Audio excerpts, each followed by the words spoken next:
we talk about Zach Wilson and the great start we've seen so far in the preseason for the kid. I think he's 9 for 11 last week against the Green Bay Packers, had 2 touchdowns thrown. His first 2 touchdowns of the preseason. He leads all rookie quarterbacks in touchdowns thrown in this preseason. Very accurate. Passing quarterback rating is at 135. The last young quarterback we've seen do that coming into the league in preseason was Patrick Mahomes. Now, why do people compare Zach Wilson to Patrick Mahomes? Well, those are just some statistics that stand out on why people really strive to think that this kid could be the next big thing. But there are other things that you see with the New York Jets that kind of throw you off. You look at the pass rush, losing Vinny Curry this week to a blood situation. He is out for the season, could be out for his career, which is a shame because I thought Vinny Curry would have been a great leader in that locker room, being that he's 32 years old. He's won a Super Bowl with Philadelphia. The Jets have been gunning for him and trying to get him. Douglas wanted to bring him in last year. Philadelphia didn't want to let go of him. Vinny has been fighting injury after injury the last couple of years. He's out for the season. Carl Lawson ruptures his Achilles.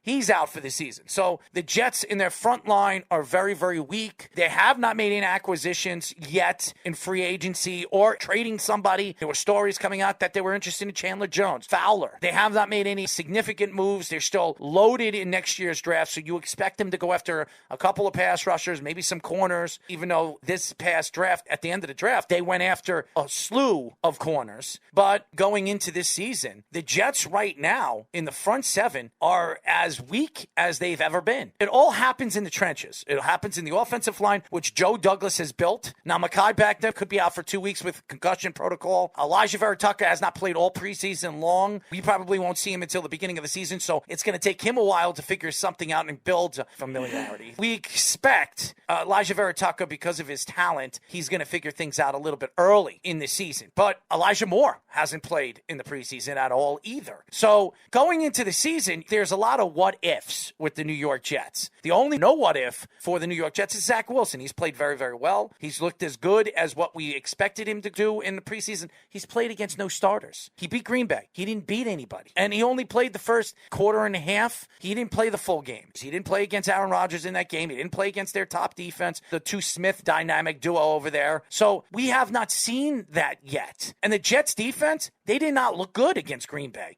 especially in the first half of that game. So you look at the Jets going into the season, there's a lot of what ifs for them, Speedy. First of all, wishing all the best to Vinny Curry, that kind of blood thing that he is going through right now. We saw with Chris Bosh, that's why he had to retire. Steven Stamkos had to step away from the game for a little while because of blood issues. Hopefully it's not a bad clotting. And my grandfather right now, blood clotting is a lot of the reason he's having a lot of trouble and is in the hospital right now. So for Vinny Curry, for just his life, not even just his career, absolutely, wishing him all the best. In terms of the Jets defense, they're very good up the middle with the 2 defensive tackles with Williams and Sheldon Rankins. If they're both healthy, C.J. Mosley, Marcus May. Rankins has barely played this year, too. He's coming off a bad injury, too, so they're going to take it easy with him. But in terms of the edges, yeah, that's definitely a concern. They're probably going to have to go after a couple free agents, whether it's somebody in a trade, whether it's a combination of veteran guys like Jabal Sheard, Bruce Irvin. Everson Griffin signed with the Vikings, which didn't help them, but Ziggy Ansah's still available, Olivier Vernon. There's a couple options they could go for, and maybe the Jets will have to resort to doing that, because otherwise you're going to have to see Robert Saleh have to blitz more often, which is not his MO as a defensive play caller. Now, he blitzes slot corners, which is why they drafted all those versatile defensive backs late in the draft, like you were saying. They're going to probably platoon those guys, but in terms of his raw defense, they don't like to blitz a lot. I think Robert Saleh's defense in their Super Bowl lost season against the Chiefs was the second least blitzing defense, so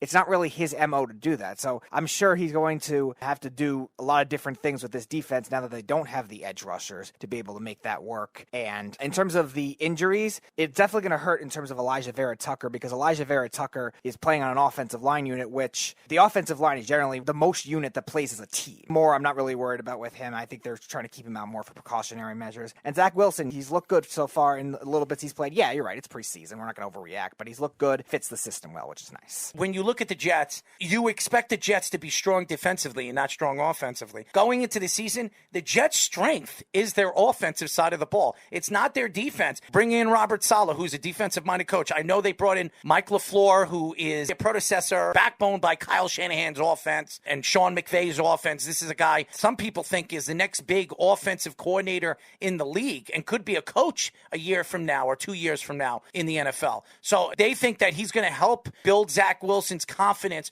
where as the season progresses, Zach Wilson will be able to stand in the pocket, be very comfortable, and pick out plays and pick people off in the middle of the game. So I expect Zach Wilson to have a good season if they can keep him on his feet. Now, the offensive line's going to have to stay healthy. Mekhi Becton hasn't looked good really all preseason long. I heard through OTAs, Carl Lawson has made him look bad. We hope that it wasn't all about the concussions or maybe the weight loss that he had early this offseason. So hopefully Mekhi Becton gets to that top level again, where he was ranked going into this season the 6th best left tackle in all of football as a second-year rookie. So a lot of people preach him to be really, really great. I hope as he progresses, he follows through with Morgan Moses and some of the veteran players that the Jets have brought in to build and strengthen this offensive line. As far as the Giants are concerned, Saquon Barkley is the key to this season. Now, we were talking about Saquon Barkley. If he has a good season, should the Giants trade him in the offseason and try to build this future for this organization? I really do believe that if he has a good season, Saquon Barkley is going to be 26 years old. He might have 3 more good years. He's played 2 seasons and really only 1 full season out of the last 3. This is his 4th season. So already going into his 4th season, it's worrisome to think that Saquon Barkley is going to be 100% healthy throughout the season. When he tore his ACL and MCL last year, and he was the factor why everybody thought the Giants were going to be a competitive team for the last couple of years. The Giants defense, Ramsey's going to keep this team moving in the right direction. They kept Leonard Williams. I think that was a big get for the Giants, especially when they traded with the Jets. And that was the first time we've seen the Giants and the Jets trade with one another. And the Giants landed a very good defensive tackle in Leonard Williams. He really didn't develop like we thought he was. I think Leonard Williams fits this defense, fits what the Giants and Joe Judge wants. The Giants defensively, I don't think will have a problem this year if they stay healthy. Their corners, they have 2 very good corners, actually 3 really good corners. I think that's the strength of their defense. Offensively, Daniel Jones needs to step up this year. Saquon Barkley is definitely a concern because of a major injury. Running back is always an injury-prone position as it is. You got to expect him maybe to miss some games, especially if it's at the beginning of the season. There's no guarantee he will play week 1. But again, you're just hoping it's not a second major injury, because that's going to be a derailer for his career for sure. In terms of a good season, if he does have one and he stays healthy relatively, yes, you could definitely explore trading him. Now, the question is there going to be a contending team that thinks they're a quote-unquote running back away? Because remember, you also have to invest into the running back in order to do that. And we're not seeing teams do that a lot where they're paying running backs a lot of money,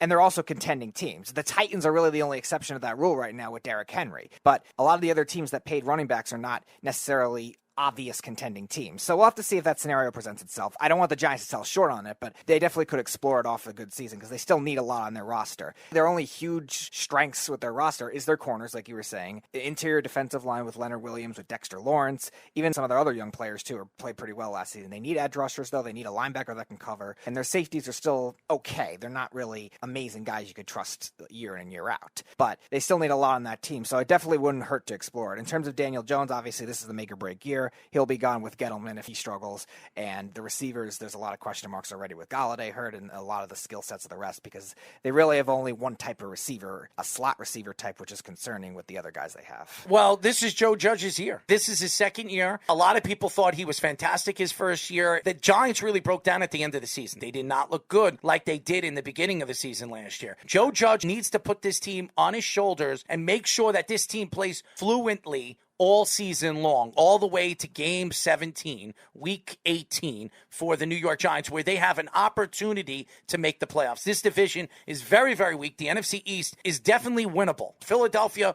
who do they have as their quarterback? There's no Carson Wentz over there. They got a quarterback that's a running quarterback. Unless they make a move for Deshaun Watson, I don't think that this Philadelphia team is going to be any good. As far as the Washington football team, we know what Ryan Fitzpatrick is. He's a veteran quarterback that plays very, very well in his first year with those teams. They're a very good defensive team. That's their strength. Juan Rivera is definitely going to make sure that everybody knows what their strength is early in the season. But they got to stay healthy too. And I don't trust that they're going to be healthy all season long, especially defensively. And then there's the Cowboys. And nobody, except the Cowboy fans, think that the Cowboys defensively is good enough to play 17 games this year, an 18-week extravaganza. I do not see the Cowboys structuring their team defensively where they're going to be able to keep up with some of these teams in the NFC. So the Giants are a good defensive team. Now they need to find offense. Daniel Jones needs to step up. Saquon Barkley needs to play. Kenny Golladay needs to play. This is a very important season for the New York Giants and Dave Gettleman, because if they don't win, and they don't win this division, which again is the easiest division in football, it's not even an argument. And the Giants can absolutely win this division with 9 or 10 wins. Absolutely can. So I expect them to play hard-nosed football. Ramsey's going to have an opportunity next year to get another coaching opportunity. He decided to come back and be the defensive coordinator for this Giants because there was nothing out there that really interested him. He almost got the Lions job. Thank God he didn't take that. I'm sure he wasn't jumping for joy if that job got offered to him. But you look at the big picture right now, the Giants are positioned to succeed this year, even better than the Jets. Now, are they a more talented team than the Jets? Probably not. But they're in a division that's winnable. And that's why I believe the Giants could absolutely surprise the world and win this division.